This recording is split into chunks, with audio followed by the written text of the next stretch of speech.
Are you tired of the energy highs and lows? Do you have uncontrollable cravings for sweets? Well, let's not forget about the dreaded hangry feeling. Listen up. It's time to dive into the art of balancing your blood sugar. Does your metabolism suck? Are you sick and tired of being sick and tired? Do you want off the diet roller coaster? Do you wish there was a simple solution to get you healthier, smaller, and have more energy? Hey friends, I'm Jolene, a nutritional therapy practitioner, wife, furry guardian, and non-bendy yogi. Like you, I spent years chasing skinny instead of healthy, until I finally learned there's more to getting healthy than eat less and move more. Welcome to Holistic Health Made Simple, where I share all the tips, tricks, and science to set you free from the diet overwhelm and frustration with the ever-changing health rules. We go beyond the calorie and diet dogma to equip you with simple changes to real food, mindset, and lifestyle. If you are ready to learn to tailor your journey to your current health, implement simple solutions, and achieve undeniable results, then this is the podcast for you. Pop in those headphones, take a deep breath, and let's get healthy. Hey there! One of the most important things you can do for yourself and your health and your weight loss journey is to learn how to balance your blood sugar. You might be thinking, well, I'm not a diabetic, so I don't need to worry about it. But I see you. You're Googling how to lose weight, have more energy, and how to feel better. You see, for some reason, there is a huge disconnect between the foods we eat and how we feel and how we look. Before I dive in, let me say the obligatory, yes, there is an energy balance component to weight loss. You know, that whole we got to burn more than we take in. Got it. However, lasting weight loss is more often an amazing side effect of getting healthy. You see, when we work on the aspects of health, we get better at utilizing the calories and more efficient at burning them. So, one component that we are going to talk about today is balancing our blood sugar. Let's first clarify that blood sugar, also called blood glucose, is different than insulin. They work hand in hand, but are two totally different things, and oftentimes I hear them used interchangeably, and that's a problem. Blood sugar or glucose in the body came to be in the body in two different ways, either by eating carbohydrates, so it's circulating or stored in muscles, livers, and fat cells, or your body was so depleted by not eating carbohydrates, it made the glucose from amino acids, also known as protein, while insulin is an actual hormone and it's produced by your body. It's considered the master hormone as it has an effect on all hormones and the balance between them throughout the body. So its main purpose is to break down foods and then shuttle the glucose from the foods into cells for storage to be used as energy later. In a healthy person, a normal amount of insulin is released, and then the carbohydrates are processed and taken up into the cells, and the blood glucose number is back down to normal within 2 hours. That's the purpose of insulin, is to help get the glucose into the cells and out of the bloodstream so that you have only the amount of glucose you need in the bloodstream after 2 hours or 2 hours after you ate. So the problem arises when we're not able to get our glucose back down to that base level at the 2-hour mark. Now this can happen by having a large amount of carbohydrates in a single meal, and the body can't absorb or process it as fast as in the 2-hour mark. So it's estimated that only 20 grams of carbohydrates can be processed by the average person in an hour. So that's also with a normal amount of insulin. If we are constantly eating large carbohydrate meals, our body needs to adjust and release even more insulin to process that meal. As insulin stuffs the glucose into the cells, think of it like just jamming it in there, those cells eventually get full. And then more insulin is needed to try to push even more in there. And eventually the cells say, no more, I don't want any more, I can't handle anymore. And now we're at the beginning stages of becoming insulin resistant because the cells are now resistant to the insulin forcing the glucose in there. And even more insulin is released to try and stuff the excess glucose into the cells.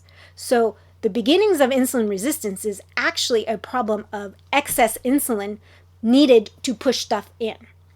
The one thing to remember at this point, which is very important, if there are large amounts of glucose to be processed in a meal or to be stored, which it's kind of the same thing, the body is not going to immobilize fat at all. It's going to take any fat that you ate with that meal and put it directly into those fat cells. Because it's a simple process. It doesn't need to be converted over. It can just be taken and stuck right back into those cells to be stored for later. While the glucose keeps getting shoved into the cells in two different forms, glycogen or triglycerides. Triglycerides, let's just define it for a moment, are a type of fat that's found in your blood.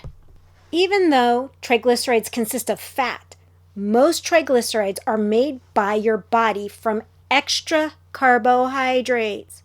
You have high triglycerides, you might have a carbohydrate problem, not a triglyceride problem. The longer we're on this cycle of needing extra insulin and the cells becoming less and less open to more glucose is how we become insulin resistant, which is the precursor to prediabetes. Interestingly, there are people that are insulin resistant that may never turn into diabetes, but can cause other metabolic issues in them. So we really need to focus on regulating our glucose so our body processes it and uses it, and we stay or become more insulin sensitive. According to the RDA, the original recommended carbohydrate intake was a mere 130 grams per day. That's for any adult, a total of 130 grams per day. Nobody knows this, nobody talks about it. Now, I saw some other studies that say it might be up to 275 now, but the original recommendation was for 130 grams total per day. Now, this number makes perfect sense since we can efficiently process 20 grams per hour after a meal. So utilizing this math, we're looking at 40 grams, give or take, per meal, so that our glucose goes back down to the baseline 2 hours after that meal. The problem is that most eating the standard American diet eats 300 grams or more of carbohydrates per day. 300. That's a lot. The push for less meat results in a diet that is even heavier on carbohydrates. Now, if you listen to my protein and my muscle sparing and all of those episodes, which I will link, you will understand that we do need protein. And when we get to the bottom of this, you'll understand a little bit more as to why. So as we get pushed to eat less animal protein, now we need to get our protein from plant matter. However, to get 1 gram of absorbable protein from plant matter versus an animal protein, you need to eat significantly more plants.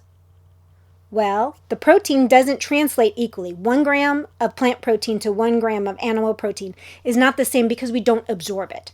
So all plant proteins also come with additional carbohydrates, where animal protein comes with a few maybe here or there, but not nearly as much as a plant protein. But today's topic is really blood sugar control and not protein. So I'll leave the whole protein issue and the absorbability for another day. But just note, if you're getting your protein from plant sources, that 1 gram does not equal 1 gram from an animal source. And you're also getting a bunch of carbohydrates with it. So it's hard to do what I'm going to tell you down the road that I want you to do in your meals to get this blood sugar balanced. So just to reiterate, our carbohydrate intake turns into glucose, which puts a demand for insulin. Yes, protein also requires some insulin to break it down during digestion, but almost all protein consumed gets turned into amino acids, and it's either used for building blocks or excreted. Very rarely is it stored as fat when you eat a diet of combined macronutrients, because your body will store the fat you eat and the carbohydrates you eat first, long before it will ever convert down the protein, which is your amino acids, into glucose, and then converts the glucose into fat to store. You see, protein cannot be just straight turned into fat. It has to be turned into glucose and then converted the glucose over to fat and then being stored. So it's a really hard process, so it generally gets excreted way before that ever happens. Back to insulin and blood sugar dysregulation. So we know that when our blood sugar is not in balance and it makes our insulin not in balance. But did you know that The dysregulation of both insulin and blood sugar can lead to all metabolic diseases, things like diabetes, blood pressure, or high blood pressure, should I say, cardiovascular disease, and many more. So we want to make sure that we get a nice balance of blood sugar and our insulin gets back into balance and we become insulin sensitive again. Also, as us women, we transition into perimenopause and menopause. Our insulin sensitivity drops. So learning the best way to prevent metabolic problems and manage our insulin sensitivity is very important. I hope you're seeing how all of this ties back together to your desires of wanting to be healthy, your desire to lose weight, your desire to prevent disease, and the combination of all of these. I see that you've been Googling, how do I lose weight? How do I get healthy? How do I prevent disease? You've been Googling it, but you see how focusing on health and blood sugar balance is the first step of getting there. It's pretty important to note that just because you might not have excess weight does not mean that you don't have a blood sugar problem, especially if you're eating primarily carbohydrates. Things like energy swings, sudden low blood sugar, and getting hangry are all signs of insulin issues, most likely caused by not balancing out your blood sugar. I'm hoping I'm stressing the importance of balancing out your blood sugar so that your insulin gets balanced out. It's important that we understand the first steps in getting healthy, and blood sugar, I would say, is probably one of the most important ones. By the way, are you on my newsletter list? If not, you're going to want to head over to holistichealthmadesimple.com because I am cooking up something special you're not going to want to miss for Black Friday and Cyber Week. It's going to help you get going on the right foot in the new year. Now let's get back to the issue at hand, balancing our blood glucose, which will help us get our insulin under control. There are different approaches to take depending on your current health and any diagnosis you might have. One thing I want to clarify, diabetes is often said to be a progressive disease that you will never recover from. Yes, it is a progressive disease if you change absolutely nothing. So many, through dietary changes alone, have managed to reverse the progression and got off all meds. Depending on the severity, the timeline will vary, and what you need to do will vary. But today, I will be educating on where to start. If you're under a doctor's care, make sure you're in touch with the doctor about any changes in your glucose numbers. Because as you improve your diet, your glucose numbers will change and your medicine might need to be adjusted. You just need to be able to talk to the doctor or the nurse so that they can help you through any changes to your medication. And one, I am no way giving medical advice. This information is for educational purposes to help you be your best advocate for you. You take control of your health. You do what you know is best for you. So with that out of the way, how should you start controlling your blood sugars? 1, balance out your meals better. Get a 1-to-1 ratio of protein to carbohydrates, and then make sure the majority of your carbs are coming from complex carbohydrates, meaning they have fiber. Add in some healthy fats, and that combo of a 1-to-1 protein to carbohydrate ratio, especially complex with the fiber and the fats added in, slows down your digestion and prevents the big glucose spike. We also want to be shooting for that 40 grams of protein and 40 grams of carbs so that you can get that glucose down within those 2 hours. Number 2 is a biggie. Never eat naked carbs. Never. I don't care if they're full of fiber. Never eat them naked. If you happen to have a snack or a meal, make sure it's a complex carbohydrate with a protein and a fat. Anything you eat, whether it's a full meal or a snack, should have complex carbohydrates with fiber, protein, and fat. One of the great examples is apple slices and some nut butter, or apple slices and a piece of cheese. Pair some raw veggies with some kind of dip. Make sure that you're getting in the 3 components. Never eat the carbohydrates on their own. Number 3, do not drink sugar. Now you might be saying, That's common sense.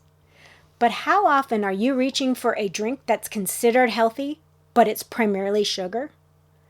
Besides the obvious things like soda and your frappuccinos, things like 100% juice are just as much of a problem as soda when it comes to regulating your blood sugar.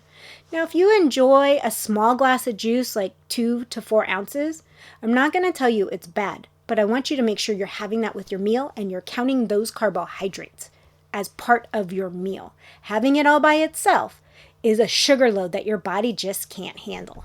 Juice, one, is way more fruit than you would actually sit down to eat, and it's minus all of the fiber, which slows down the processing of the sugar. You're better off eating a piece of fruit.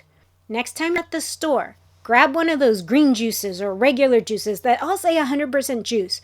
Flip it over, read just the nutritional label. Forget the ingredients this time. I know I'm big on ingredients, but this time, and look for sugar. It's not going to say added sugar, but it will say sugar. And I can guarantee you, you will be surprised at how much sugar is in that healthy juice. 4, if you are already diagnosed as a pre-diabetic or a type 2 diabetic, think about only eating complex carbohydrates, at least until you get your blood sugar and your numbers all under control. And if you're already diagnosed, you know what you're looking for. So work on that, and eating only complex carbohydrates will help you get there a lot faster, so that maybe you can stop pricking your finger every day and maybe get off some of those meds that have some pretty nasty side effects. 5, even if you're not diagnosed as a pre or type 2 diabetic, you should be sticking primarily to complex carbohydrates. These are the vegetables and fruits in their whole form that have plenty of fiber in them. What is not a complex carbohydrate is a starchy vegetable like potatoes, grains that have been processed to remove the hull, leaving little to no natural fiber, and pretty much all ultra-processed foods and all added sugars. And finally, 6. This one comes up often, so you're going to recognize it. Build and maintain muscle. Healthy muscle will help uptake glucose without the need for insulin, making you overall more insulin sensitive. And just remember, you don't have to be perfect. You just have to make progress. Take little steps to getting your blood sugar under control. You're going to be amazed at how much better you feel once your blood sugar is in balance. Getting healthy isn't easy, but every step of feeling better helps you stay motivated for the next step. So remember to constantly assess how you are feeling, and don't dwell on any negativity from changing up what you have to eat. Healthy feels so much better than you can imagine. And getting your blood sugars balanced is a giant step in getting healthy. On that note, friends, I will see you next time. Bye! Thanks for listening in today. I hope you got some nuggets to take on your health journey. Remember, this podcast is for educational and entertainment purposes. No medical advice is being given. By listening to this podcast, you agree to the full disclaimer, which is linked in the show notes. If you found this podcast helpful, could you take 30 seconds and leave a review? Your feedback means the world to me, and it helps others discover my show. Once again, thank you for being part of my community. Until next time, have a blessed day.